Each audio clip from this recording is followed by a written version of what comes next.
So, in celebration of that day where we celebrate rabbits or something, which we had a few weeks ago, I watched Donnie Darko for the first time. And I'm only now getting around to talking about it.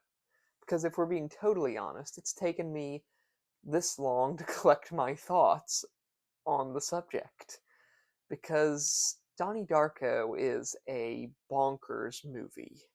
That's really the only way I can describe it. It is absolutely, totally bonkers. And it's kind of right up my alley. So, I mean, really, I'm going to be totally honest here, there aren't a lot of Jake Gyllenhaal movies which I actually like or care for. I mean, just personally, it's for some reason a lot of his stuff doesn't really click with me.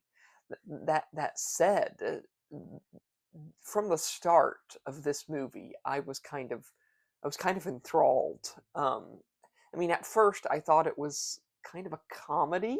I mean, like I'd always heard about it and it being like kind of weird and goth, emo, something or other, but I didn't really know what to expect, honestly. And from the start, I thought it was a comedy. It's not really. It's a freaky, twisted, goofy movie. Um, with that, I guess, an element of that kind of like nervous, like David Lynch humor, right? If that makes any sense, where there's a joke in there, and it's not entirely funny, and it's delivered, often without music and with such a straight face that you do laugh, but it's a nervous laughter where you're not really sure what's going on and whether it was actually a joke or not. And that's a very fascinating aspect of the movie, and that, and of course the big giant bunny rabbit, um, Frank, Frank the rabbit, who who comes from uh he comes from, spoiler alert, the future ish, and I'm not sure that even counts as a spoiler because I'm not entirely sure that's even true. Um, did I mention this movie was about time travel? Um, I mean, because I mean, seriously, it feels like there's no other way to talk about this movie than to describe these rather vague, nonsensical concepts and ideas and characters and some of the imagery, throughout the movie. This messed up young man hallucinating a man in a rabbit suit, coming to him in the night and advising him and all sorts of things and sort of mind controlling him a little bit. And honestly, I'm just gonna have to I think I'm just gonna have to split this video up between like what I actually think of the movie and how I enjoyed it and whatnot, and what I actually think happens in the movie, my opinion on my interpretation of this really weird movie, which I nevertheless enjoy because really it takes a very complicated method of communication to talk about Donnie Darko, I think.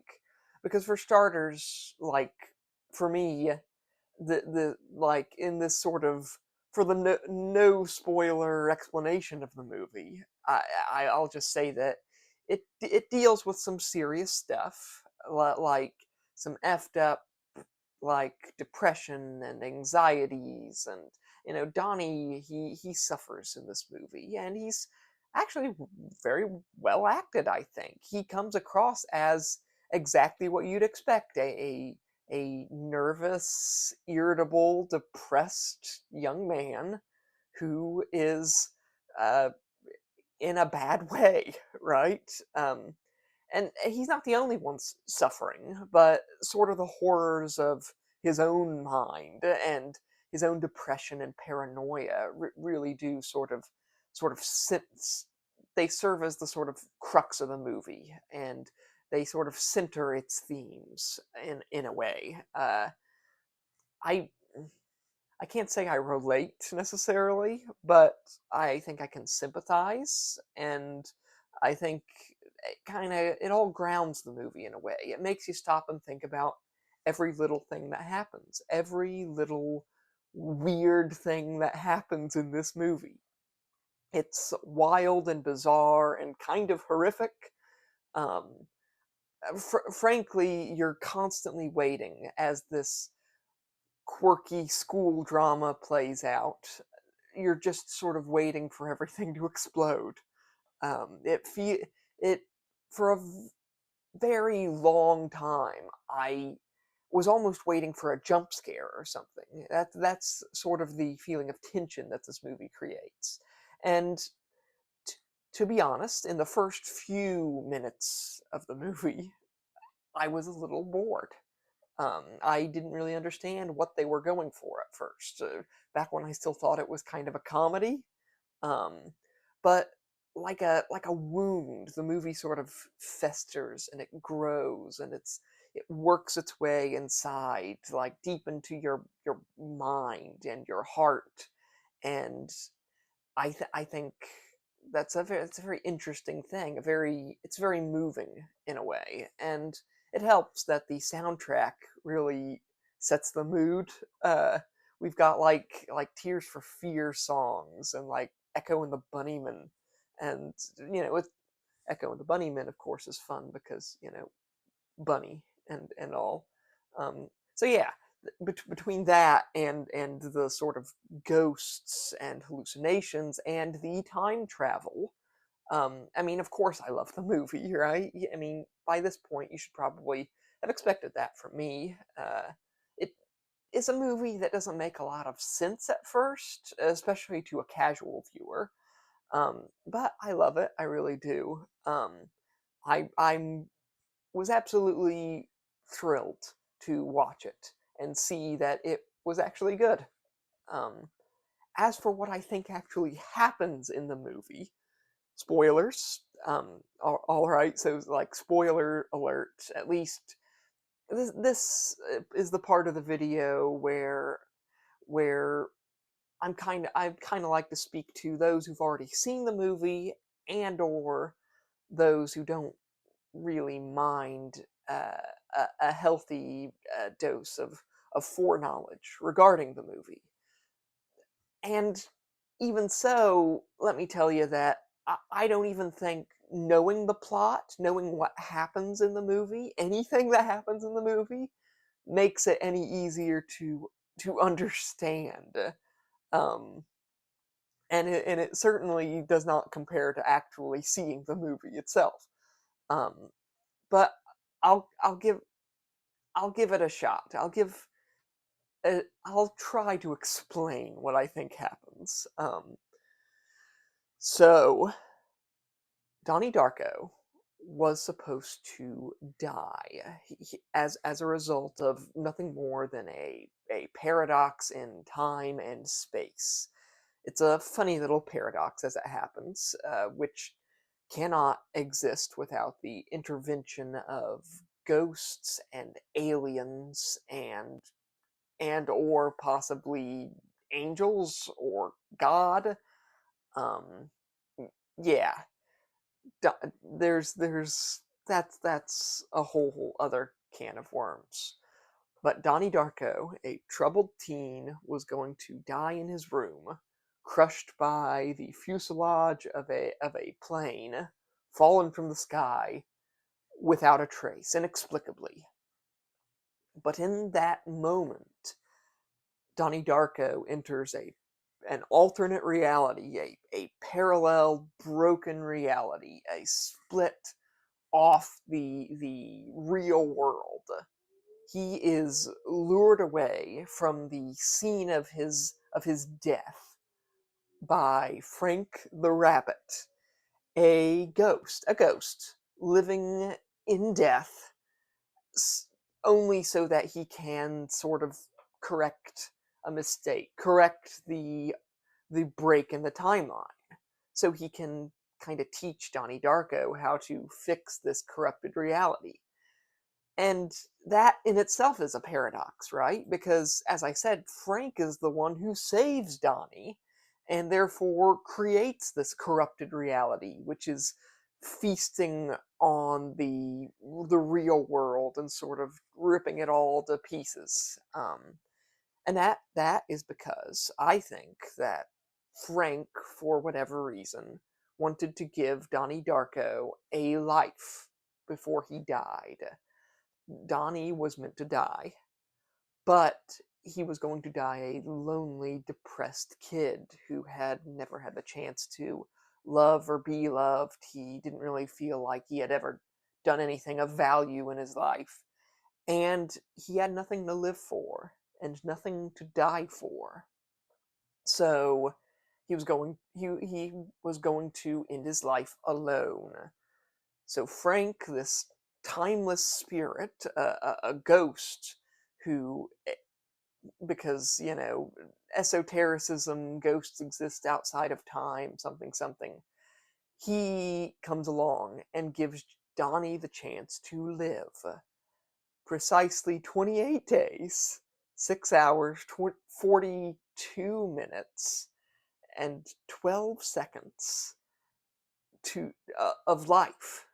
And he is allowed to save the world as a result, to save the love of his life and to save his mother and sister who were going to die in a plane crash. The very plane which has its fuselage ripped off and is sent back in time and crashes through his house, and which will kill him.